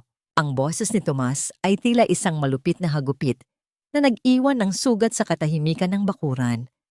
Nakita ni Mirasol kung paano nangatal ang mga labi ng kanyang ina. Ang mga mata ni Milagros ay napuno ng matinding pait at pag-aalinlangan. Ang kulturang Pilipino ng pagtanaw ng utang na loob ay tila isang lason na dahan-dahang nagpapahina sa desisyon ng matanda na humingi ng katarungan. Sa sandaling iyon, ang lahat ng pasakit na dinanas ni Milagros sa bodega ay tila natatabunan ng mga anino ng nakaraan na pilit ibinubungkal ni Tomas. Ngunit hindi hinayaan ni Mirasol na tuluyang gumuho ang kanyang ina. Humakbang siya ng pasulong, ang kanyang katawan ay nagsilbing kalasag sa pagitan ni Tomas at ni Milagros. Tinitigan niya ang kanyang tiyuhin ng may halong pandidiri at pait. "Ang sakripisyo mo noong bata pa kayo, tito, ay hindi lisensya para maging halimaw ka sa iyong pagtanda." Ang mariing wika ni Mirasol, ang boses ay matatag at puno ng puot. "Ang pagmamahal na ibinigay mo noon ay kinuha mo na ng may interes sa bawat sentimong ninakaw mo sa amin. Ang utang na loob ay hindi kailanman magiging sapat na dahilan para babuyin ang pagkatao ng sarili mong kapatid." Sa gitna ng tensyon, isang pamilyar na anino ang lumabas mula sa likuran ni Ma'am Leonora. Ang lahat ng mata ay nabaling sa binatilyong dahan-dahang naglalakad patungo sa gitna ng bakuran. Si Carlo. Ang kanyang mukha ay maputla. Ang kanyang mga mata ay namumula sa pag-iyak. Ngunit ang kanyang mga balikat ay nakatindig ng tuwid. "Carlo, pumasok ka sa loob." Ang hysterical na utos ni Belinda habang sinusubukang sugurin ang anak. Ngunit mabilis siyang naharangan ng mga pulis barangay. "Huwag kang makialam dito, wala kang alam." Tumigil si Carlo sa harap ng kanyang ama. Sa kanyang nanginginig na mga kamay, itinaas niya ang pulang folder na kinuha niya sa ilalim ng kutsyon. "Alam ko ang lahat, ma. Alam ko ang lahat, papa." Ang boses ng bata ay tila isang maliit na batis na unti-unting nagiging malakas na agos. "Narinig ko po kayo. Narinig ko kung paano niyo pinag-uusapan na kapag nakuha niyo na ang lahat, itatapon niyo si Lola sa gitna ng kalsada para hindi na kayo makaabala. Nakita ko kung paano niyo pinalitan ng kanyang gamot para mas bumilis ang kanyang panghihina. Papa? Tao po ang lola. Hindi siya gamit na itatapon niyo lang kapag wala ng pakinabang. Ang bawat salita ni Carlo ay tila isang matalim na balaraw na sumasaksak sa bawat kasinungalingang binuo ni Tomas.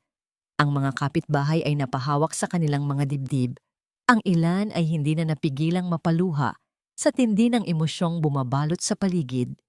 Ang pagtataksil ng magulang sa paningin ng kanilang sariling anak, ang pinakamasakit na katotohanang naipakita sa lahat. Nanginig ang buong katawan ni Tomas. Ang kanyang mukha ay naging kasing puti ng papel habang tinititigan ng kanyang anak. Ang pader ng kanyang pagmamataas ay tuluyan ng gumuho. Wala ng utang na loob na makakapagligtas sa kanya ngayon dahil ang sarili niyang dugo ang siyang nagdala ng hatol sa kanyang mga kasalanan. Mr. Thomas Alvero, sumama na kayo sa amin sa presinto. Ang malakas na utos ng opisyal ng pulis habang naririnig ang tunog ng bakal ng posas na naglalak sa mga pulso ni Tomas. Ang tunog na yon ay tila hudyat ng pagtatapos ng isang mahabang bangungot. Napasigaw si Belinda.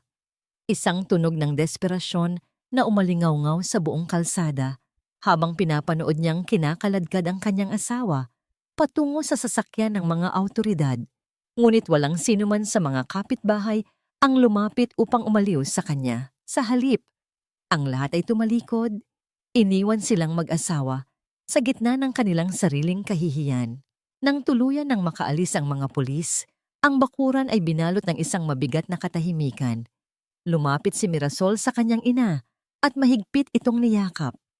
Tapos na, ma, ligtas na tayo.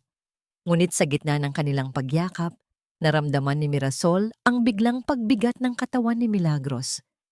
Ang mga kamay ng matanda na nakahawak sa kanyang likod ay dahan-dahang lumuwag. Ang boses ni Milagros na kanina ay matapang ay napalitan ng isang mahinang ungol ng sakit. Ma? Mama! Ang sigaw ni Mirasol nang makita niyang pumikit ang mga mata ng kanyang ina at dahan-dahang bumagsak ang ulo nito sa kanyang balikat.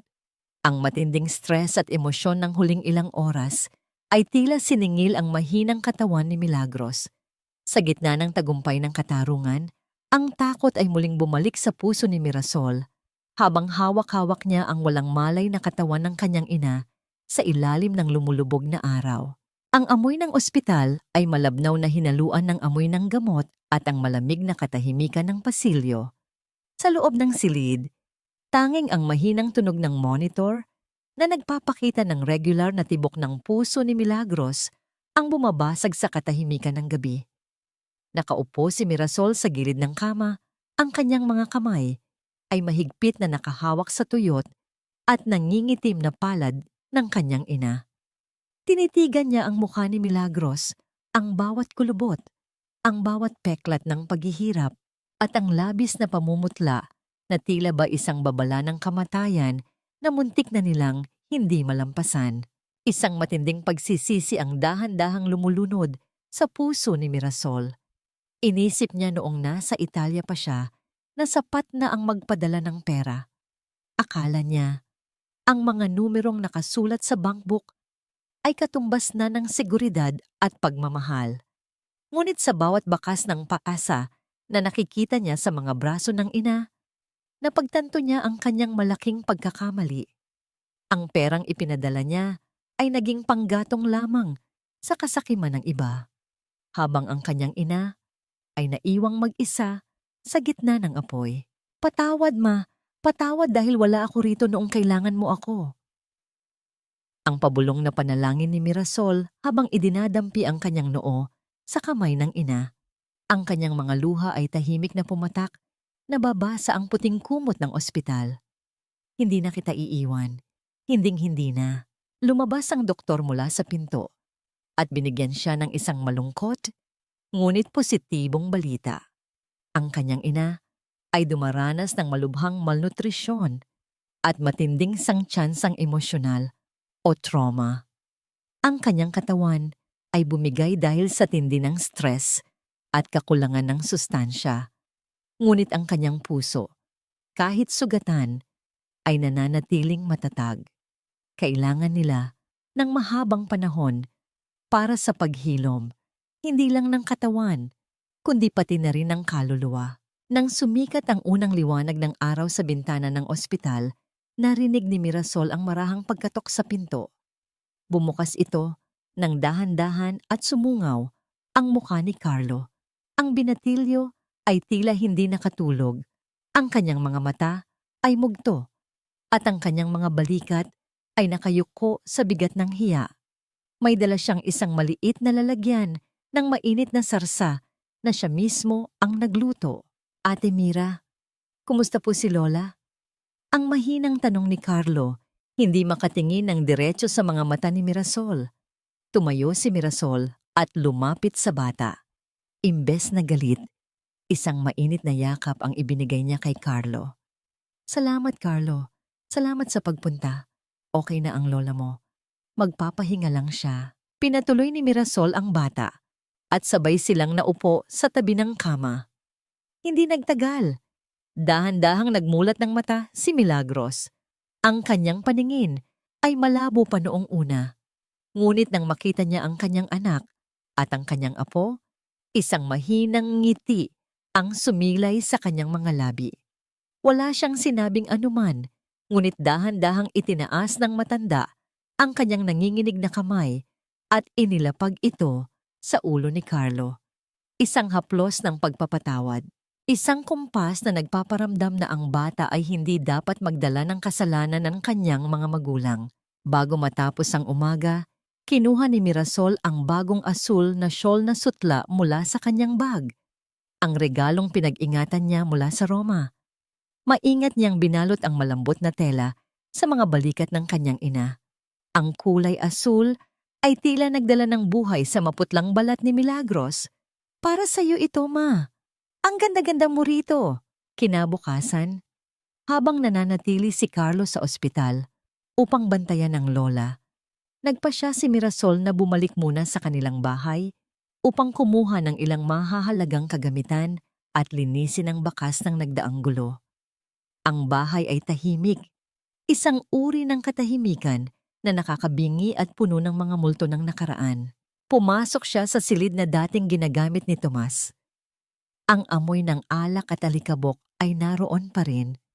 Habang inaayos niya ang nagulong mga kagamitan, sa ibabaw ng mesa isang piraso ng papel na lukot-lukot ang nakakuha ng kanyang atensyon. Ito ay nakasuksok sa gilid ng isang lumang Biblia na mukhang matagal na ring hindi nabubuksan. Dahan-dahang binuklat ni Mirasol ang papel. Ang kanyang mga mata ay nanliit habang binabasa ang mga linyang nakasulat sa sulat kamay ni Tomas. Hindi ito dokumento ng lupa. Hindi ito resibo ng utang. Ito ay isang maikling sulat na may petsang isang linggo pa bago siya umuwi. At ang nilalaman nito ay nagpapatayo sa balahibo ng kanyang buong katawan. Alam ko na ang lihim mo, Milagros. Huwag mong isiping maliligtas ka ni Mirasol kapag nalaman niya ang tunay na dahilan kung bakit namatay ang kanyang ama. Ang papel ay nalaglag mula sa kamay ni Mirasol. Ang tunog ng pagbagsak nito sa sahig ay tila isang malakas na pagsabog sa loob ng kanyang isipan. Anong lihim ang tinutukoy ni Tomas? At ano ang kinalaman ng kanyang yumaong ama sa impyernong dinaranas nila ngayon? Tinitigan ni Mirasol ang lukot-lukot na papel sa kanyang palad hanggang sa manginig ang kanyang mga daliri. Ang bawat salitang isinulat ni Tomas ay tila isang lason na dahan-dahang gumagapang sa kanyang isipan. Ang katanungan tungkol sa pagkamatay ng kanyang ama ay isang sugat na matagal na niyang ibinaon. Ngunit ngayon, ang kanyang tiyuhin ay tila nais itong muling sariwain upang manatili ang kanyang kapangyarihan kahit nasa likod na siya ng rehas. Ngunit bago pa man niya tuluyang maisip ang lihim na yon, isang malakas na ingay mula sa kalsada ang kumuha ng kanyang atensyon. Ang tunog ng mga bakal na ibinabagsak sa isang truck at ang sigawan ng mga tao ay nagmula sa direksyon ng maliit na hardware store ni Belinda sa kanto. Dahan-dahang lumabas si Mirasol at naglakad patungo sa kalsada. Doon, nakita niya ang isang tanawing punong-puno ng karma. Ang tindahan na dati ay ipinagmamalaki ni Belinda ay kasalukuyang hinahakot ng mga lalaking may dalang mga dokumento ng pag-ilit. Ang mga sako ng semento, ang mga yero, at ang bawat piraso ng kahoy ay isa-isang isinasakay sa truck habang ang mga nagpapautang ay nagtatalo sa harap ng pinto. Wala kaming pakialam kung nasaan ang asawa mo, Mrs. Alvero. Ang sigaw ng isang lalaking may hawak na listahan. 2 taon na ang utang nyo. Sabi nyo ay malaki ang padala ng pamangkin nyo, pero wala kaming nakuhang kahit isang kusing. Ngayon, lahat ng ito ay kukunin namin bilang kabayaran. Nakita ni Mirasol si Belinda sa gitna ng kaguluhan. Ang buhok nito ay gulo-gulo. Ang suot na blusa ay marumi na. At ang kanyang mukha ay punong-puno ng hiyang. Hindi niya kailanman inakalang daranasin. Ang mga kapitbahay, sa pamumuno ni Aling Pura, ay nakatayo sa paligid, nanonood at nagbubulungan. Wala ni isa sa kanila ang lumapit upang tumulong. Sa halip, ang mga mata nila ay puno ng panghuhusga at panunya. Ayan ang napapala ng taong mapangapi, ang mariing wika ni Aling Pura habang nakatiklop ang mga braso.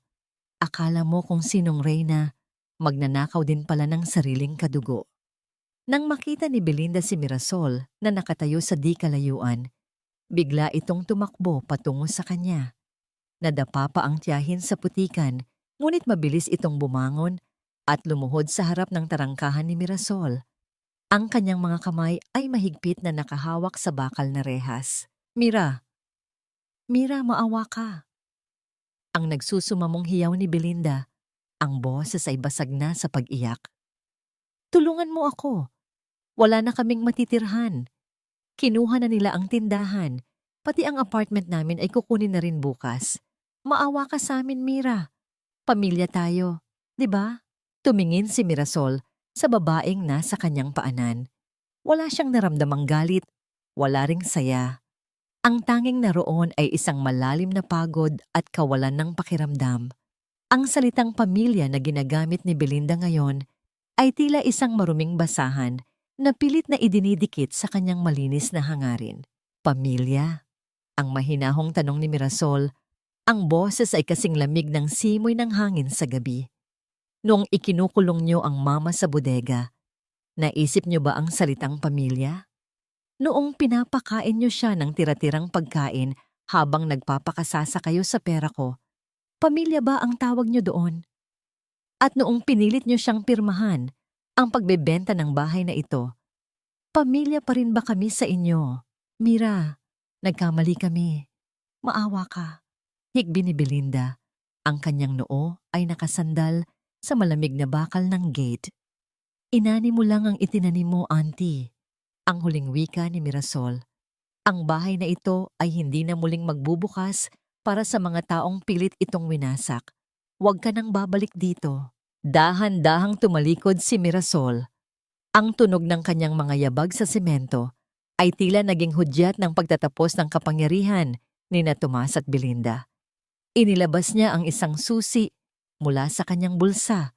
Isang bagong susi para sa isang bagong kandado na kakabit pa lamang sa tarangkahan. Ang tunog ng paglak ng bakal ay naging malinaw na mensahe sa buong paligid. Habang naglalakad pabalik sa loob ng bahay, narinig ni Mirasol ang huling panaghoy ni Belinda na unti-unting nilamon ng ingay ng umaandar na truck. Sa dulo ng pasilyo, nakita ni Mirasol ang larawan ng kanyang ama na nakasabit sa dingding. Ang mga mata nito ay tila nakatingin sa kanya ng may paghanga.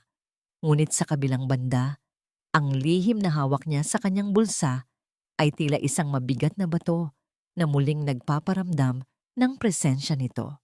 Sa kabilang dako, sa loob ng malamig at madilim na selda sa presinto, nakaupo si Tomas sa isang sulok. Ang kanyang dating maangas na anyo ay napalitan ng isang taong tila nawalan na ng kaluluwa. Tinitigan niya ang pader, habang sa kanyang isipan ay paulit-ulit na naglalaro ang mukha ni Mirasol at ang lihim na akala niya ay magliligtas sa kanya.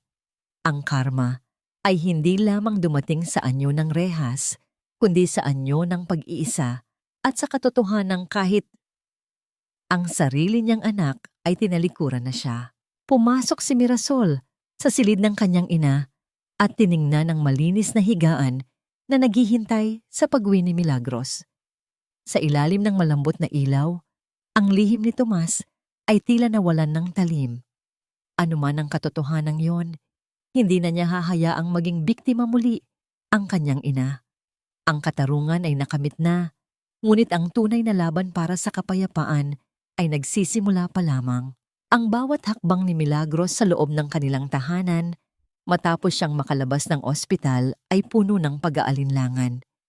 Ang kanyang mga mata, na dati ay puno ng takot, ay tila naghahanap pa rin ng mga anino ni na Tomas at Belinda sa bawat sulok ng mga silid. Kahit wala na ang mga halimaw, ang alaala ng kanilang kalupitan ay nananatiling nakaukit sa mga dingding ng bahay. Tuwing gabi, naririnig ni Mirasol ang mahinang paghikbi ng kanyang ina mula sa silid. Isang patunay na ang mga sugat sa kaluluwa ay hindi basta-basta natatakpan ng bendahe. Napansin ni Mirasol na hindi makatagal si Milagros sa sala. Tuwing mapapatingin ang matanda sa bintanang nakaharap sa likod ng bahay, kung saan nakatayo ang madilim at mabahong bodega, ay nanginginig ang kanyang mga balikat at tila nawawalan siya ng hininga. Ang bodega ay naging simbolo ng lahat ng sakit, gutom, at kawalan ng dangal na dinanas ng kanyang ina. Isang umaga, nagising si Milagros sa tunog ng pagtama ng mabigat na bakal sa marupok na kahoy. Dahan-dahan siyang lumabas sa balkonahe at doon ay nakita niya ang kanyang anak. Si Mirasol ay may hawak na malaking martilyo. Ang kanyang mukha ay basang-basa ng pawis, ngunit ang kanyang mga mata ay puno ng determinasyon. Sa bawat paghampas ni Mirasol sa mga dingding ng bodega, ang tunog ng pagkabali ng mga tuyong tabla at ang pagbagsak ng mga anay na kahoy sa lupa ay tila isang himig ng paglaya. "Mira, anak!" Ang mahinang tawag ni Milagros habang nakakapit sa rehas ng balkonahe. Tumigil si Mirasol at tumingin sa kanyang ina. Ngumiti siya. Isang ngiting puno ng pag-asa. "Wala na ito, ma. Hinding-hindi ka na babalik dito. Buburahin natin ang bawat bakas ng sakit na ibinigay nila sa'yo." Hinikayat ni Mirasol ang kanyang ina na lumapit. Inabot niya ang martilyo kay Milagros. Sa una, nanginginig ang kamay ng matanda. Ngunit nang maramdaman niya ang init ng palad ng kanyang anak na gumagabay sa kanya, humugot siya ng malalim na hininga. Sa isang sabay na paghampas, ang huling bahagi ng pinto ng bodega ay tuluyang bumagsak, lumikha ng isang ulap ng alikabok na dahan-dahang tinangay ng hangin. Sa pagkakataong yun, isang mahabang buntong hininga ang kumawala sa dibdib ni Milagros. Ang kanyang mga balikat na dati ay laging nakayuko ay dahan-dahang lumuwag. Ang bigat na dinadala niya sa loob ng maraming buwan ay tila sumama sa pagbagsak ng bodega. Sa mga sumunod na araw, ang likod ng bahay ay binago ni Mirasol. Ang dating madilim na bahagi ay tinaniman niya ng mga puting sampagwita at rosas. Ang bango ng mga bulaklak ay pumalit sa amoy ng amag at dumi. Pininturahan din niya ang loob ng bahay ng kulay puti at asul. Mga kulay na nagbibigay ng liwanag at kapayapaan. Ang altar ng kanyang yumaong ama ay ibinalik niya sa gitna ng sala. Pinalibutan ng mga sariwang kandila at bulaklak, tila ba muling binuhay ang presensya ng taong nagpundar ng tahanang ito. Isang gabi, dinala ni Mirasol ang kanyang ina sa pinakamalaking silid, ang master bedroom. Inilatag niya ang mga bagong bedsheet na kulay lavender at inayos ang mga malambot na unan. "Dito ka na matutulog, ma. Ikaw ang reyna ng bahay na ito at walang sino man ang muling magpapaalis sa iyo rito." Ang malambot na wika ni Mirasol habang pinapaupo ang ina sa kama. Napaiyak si Milagros sa galak. Hinaplos niya ang malinis na tela ng higaan, isang marangyang pakiramdam na akala niya ay hindi na niya muling mararanasan. Ang dangal na pilit kinuha sa kanya ay dahan-dahang bumabalik. Isang tahi sa bawat sandali ng pagmamahal na ibinibigay ng kanyang anak. Ngunit sa gitna ng katahimikan at pagsisimula na ng kanilang paghilom, biglang tumunog ang cellphone ni Mirasol sa ibabaw ng mesa. Ang screen ay nagpapakita ng isang international na numero, ang kanyang employer sa Italia. Nag-alinlangan si Mirasol bago ito sagutin. "Hello ma'am, Mirasol, kailan ka ba babalik? Sabi mo ay 2 linggo lang. Kailangan ka na namin dito. Marami tayong tahiing kailangang tapusin. Kung hindi ka makakabalik sa susunod na 3 araw, mapipilitan kaming kumuha ng ibang papalit sa'yo. Sayang ang posisyon mo, Mira. Alam mong malaki ang kinikita mo rito." Natahimik si Mirasol. Tumingin siya sa kanyang ina na kasalukuyang masayang inaayos ang mga bulaklak sa florera malapit sa bintana. Ang liwanag ng buwan ay tumatama sa mukha ni Milagros, nagpapakita ng isang uri ng kapayapaan na ngayon lang muling sumilay. Sa kabilang linya, ang boses ng kanyang employer ay puno ng pagmamadali. Paalala ng mundo ng pera, responsibilidad, at ang kinabukasang ipinundar niya sa loob ng 5 taon. Ngunit sa harap niya ay ang kanyang ina, isang babaeng muntik ng mamatay dahil sa kanyang kawalan. Ang puso ni Mirasol ay tila hinihila sa 2 magkaibang direksyon. Ang tawag ng Italia ay tawag ng seguridad, ngunit ang katahimikan ng Batangas ay tawag ng kanyang kaluluwa. Ano ang mas mahalaga? Ang perang magpapanatili sa ganda ng bahay na ito, o ang presensya niya na siyang tunay na nagpapatibay sa pundasyon ng kanilang pagkatao? Ang bawat hampas ng hangin sa mga dahon ng niyog sa labas ng kanilang bintana ay tila isang paalala ng bawat segundong lumilipas. Hawak ni Mirasol ang kanyang pasaporte at ang plane ticket na nakapatong sa mesa. Ang puting papel na yon ay hindi lamang isang tiket. Ito ay simbolo ng 5 taon niyang pagpapakasakit, ng mga pangarap na binuo niya sa ilalim ng malamig na langit ng Europa, at ng seguridad na akala niya ay kailangan ng kanyang ina. Naramdaman ni Mirasol ang pag-upo ni Milagros sa kanyang tabi. Ang kanyang ina ay may dalang 2 tasa ng mainit na tsokolate.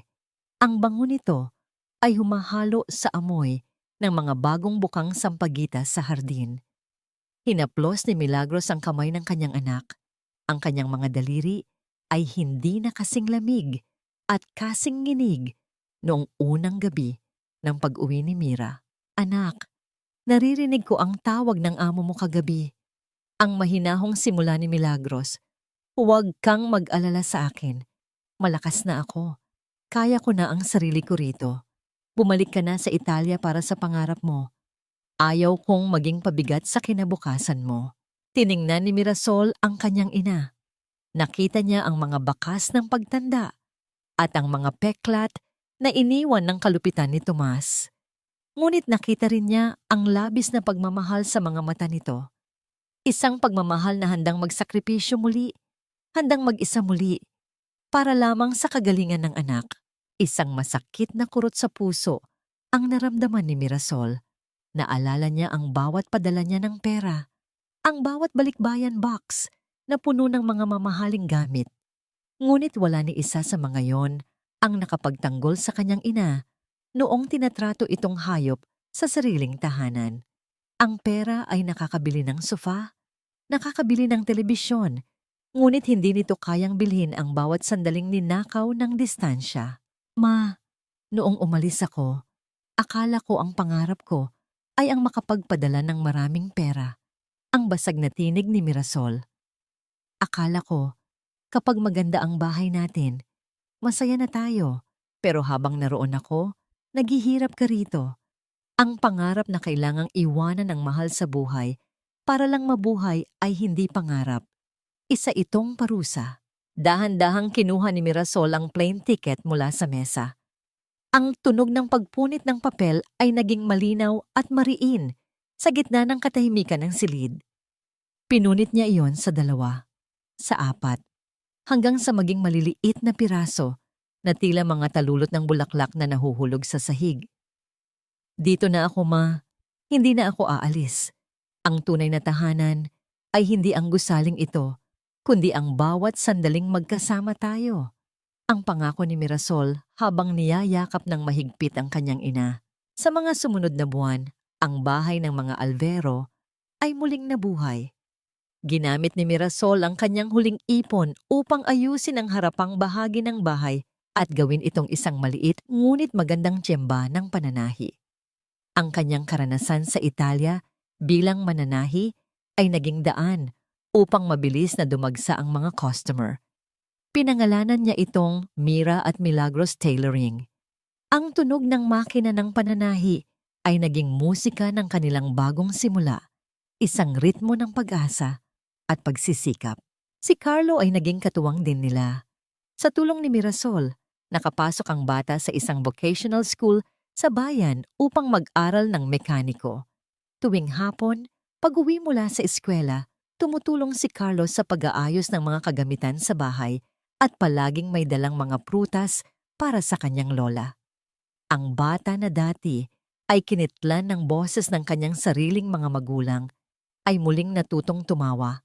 Ang kanyang mga mata ay wala na ang anino ng takot. Isang hapon, habang nag-aayos ng mga lumang gamit sa kabinet ni Milagros, natagpuan ni Mirasol ang isang liham na itinago ng kanyang ina. Ito ay sulat ng kanyang yumaong ama bago ito pumanaw. Sa loob ng liham, walang anumang madilim na lihim gaya ng ibinibintang ni Tomas. Sa halip, naroon ang mga salita ng pasasalamat ng kanyang ama kay Milagros dahil sa pag-aalaga sa kanya at ang habilin na huwag pabayaan si Mirasol. Napagtanto ni Mirasol na ang lihim na ginagamit ni Tomas ay isang malupit na imbento lamang upang takutin si Milagros at panatilihin itong sunod-sunuran. Ang katotohanan ay palaging malinis at ang pag-ibig ng kanyang ama ay nanatiling tapat hanggang sa huling sandali. Nang sumapit ang oras ng hapunan, nakaupo ang tatlo sa paligid ng mesa. Ang hapagkainan ay puno ng mga pagkaing niluto ni Milagros, hindi na tira-tira, kundi masusustansyang ulam na puno ng lasa. Ang tawa ni Carlo habang nagkukwento tungkol sa kanyang pag-aaral ay humahalo sa mahinang payo ni Milagros. Tumingin si Mirasol sa kanyang ina. Ang mukha ni Milagros ay maaliwalas na. Ang mga mata ay may kislap na ng katuwaan. Wala na ang takot. Wala na ang pagtitiis. Ang bawat sinulid na itinatahi ni Mirasol sa kanyang mga gawa ay tila nagbubuklod din sa sugatang bahagi ng kanilang pamilya. Habang unti-unting lumulubog ang araw at nag-iiwan ng kulay kahel na liwanag sa loob ng bahay, naramdaman ni Mirasol ang isang uri ng kaligayahan na hindi kayang ibigay ng anumang halaga ng euro. Ang katarungan ay hindi lamang ang pagpapakulong sa masama, kundi ang pagpili na manatili at maghilom kasama ang mga taong tunay na nagpapahalaga. Ang pinto ng kanilang bahay ay nanatiling bukas sa simoy ng hangin at ang bango ng sampagita ay patuloy na bumabalot sa bawat sulok ng kanilang tahanan. Isang tahanan na sa wakas ay naging kanlungan ng tunay na kapayapaan. Lumipas ang 5 taon na tila isang dahan-dahang pag-agos ng malinis na tubig sa isang dating maruming batis. Ang tahanan ng mga Alvero ay hindi na lamang isang gusali ng semento at kahoy. Ito ay naging isang tunay na kanlungan na puno ng halimuyak ng mga namumukadkad na sampagwita at ang walang katapusang awit ng mga ibon sa madaling araw. Ang karatula ng Mira at Milagros Tailoring sa harap ng bahay ay bahagyan ng kumupas ang kulay dahil sa sikat ng araw, ngunit ang ningning ng tagumpay at kapayapaan sa loob nito ay mas lalo pang tumitindi sa bawat araw na nagdadaan. Sa balkonahe, nakaupo si Milagros sa kanyang paboritong tumba-tumba. Ang kanyang katawan ay hindi na payat at nanghihina. Ang kanyang mga pisngi ay mayroon ng malusog na kulay at ang kanyang mga mata ay wala na ang anino ng takot na dati ay bumabalot sa kanyang pagkatao. Hawak niya ang isang tasa ng mainit na tsa. Habang pinapanood ang kanyang apo na si Carlo, nakasalukuyang nag-aayos ng makina ng kanilang maliit na delivery van sa garahe. Si Carlo ay isa na ngayong ganap na mekaniko, Isang binatang may tindig na puno ng dangal at malasakit, na tila ba ang lahat ng hapdi ng kanyang kabataan ay naging bakal na nagpatibay sa kanyang prinsipyo. Lumalabas si Mirasol mula sa loob ng tiyemba, bitbit ang isang bagong tahi na bestida. Tumigil siya sandali at pinagmasdan ng kanyang ina at ang kanyang pamangkin. Isang malalim na buntong hininga ng pasasalamat ang kumawala sa kanyang dibdib. Ang bawat tahi ng karayom sa loob ng 5 taon ay hindi lamang nakabuo ng mga damit, kundi nakabuo rin ng isang pamilyang minsang pinaghiwalay ng kasakiman. Isang hapon, nagpasya si Mirasol na dumaan sa sementeryo upang dalawin ang puntod ng kanyang ama. Habang nililinis niya ang paligid ng puntod, ang hangin ay tila nagdadala ng mga alaala ni na Tomas at Belinda. Nabalitaan niyang si Tomas ay matanda na at may karamdaman sa loob ng bilangguan, habang si Belinda naman ay huling nakitang palaboy-laboy sa ibang bayan. Tinalikuran ng lahat ng mga taong dati ay nabulag sa kanyang mga kasinungalingan.